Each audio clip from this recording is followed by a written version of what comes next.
Hello, salut les enfants, j'espère que vous allez bien. Alors moi ce matin j'avais envie de vous poser une question, c'est comment est-ce que tu as décidé de vivre ce Noël cette année?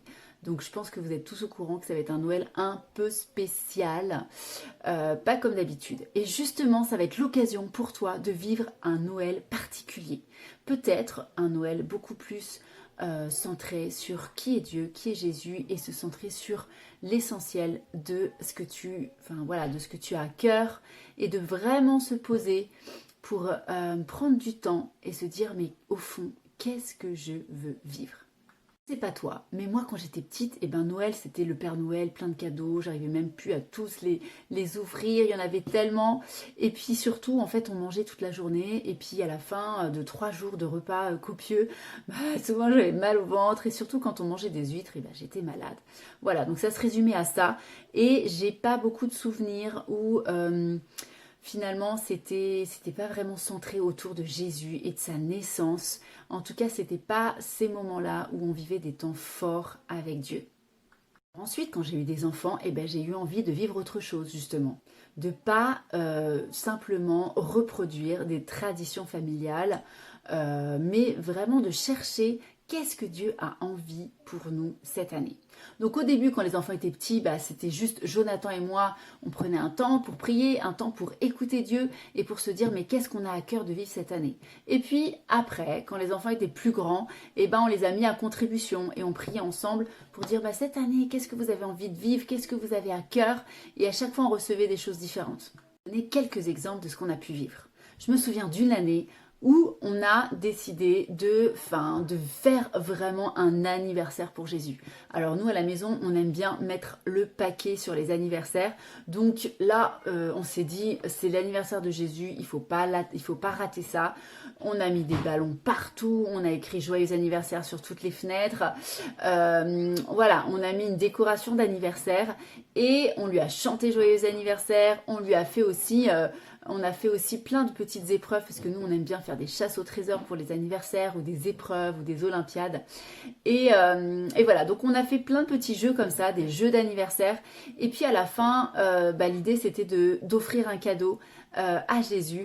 Et on s'est dit, mais voilà, c'est quoi le plus beau cadeau pour lui?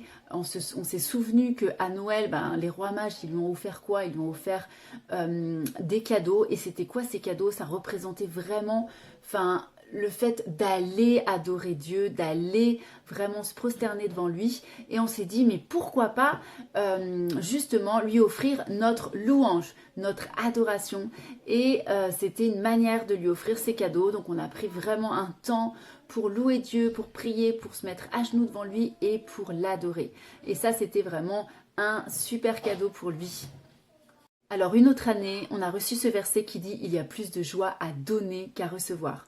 Alors ça tombait bien, cette année-là, on était allé au Liban pour travailler avec les enfants dans les camps réfugiés syriens. Donc le Liban, voilà, c'était un pays qui était en guerre à l'époque, mais la Syrie, en fait cette année-là, c'était assez catastrophique ce qui se passait là-bas en termes de guerre, et donc les populations allaient se réfugier au Liban.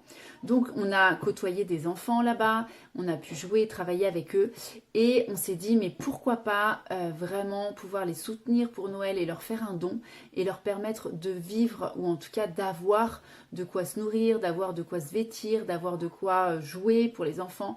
Et donc on a réuni toute la famille, mes frères et sœurs et les cousins cousines, et on a pu expliquer la situation en Syrie.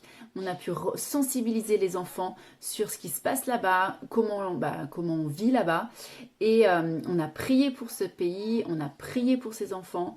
Et on a aussi, chacun a pu recevoir une somme de ce qu'il avait à cœur de donner de son argent de poche. Enfin, de son argent de sa tirelire. Et voilà. Et ensuite, la somme qui avait été reçue individuellement, on a pu faire un don et soutenir au travers une association chrétienne, soutenir là-bas les gens qui sont dans le besoin. Alors il y a une autre année où on a vraiment reçu et eu à cœur d'inviter des gens, chrétiens ou pas, qui n'avaient pas ou plus de famille et donc qui se retrouvaient seuls pour Noël.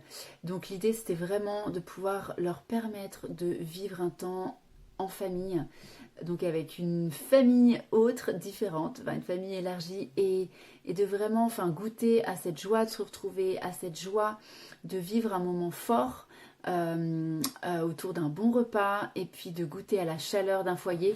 Et c'est vrai que c'était souvent très fort pour eux parce qu'on pouvait aussi avoir une dimension très festive, c'est-à-dire qu'on aimait bien mettre en scène la naissance de Jésus. Donc du coup on faisait un petit sketch où chacun prenait un personnage et en fait on faisait tout ça ensemble et on avait l'occasion de chanter, de louer Dieu tous ensemble, de faire vraiment une grosse fête. Et voilà, et c'était très touchant pour eux de vivre ce moment-là avec d'autres. Alors l'année dernière, on était encore à Paris et c'était une année où il y a eu énormément de réfugiés qui sont venus autour de, dans notre quartier en particulier, mais en tout cas à Paris, il y avait beaucoup de réfugiés et je pense qu'il y en a encore beaucoup.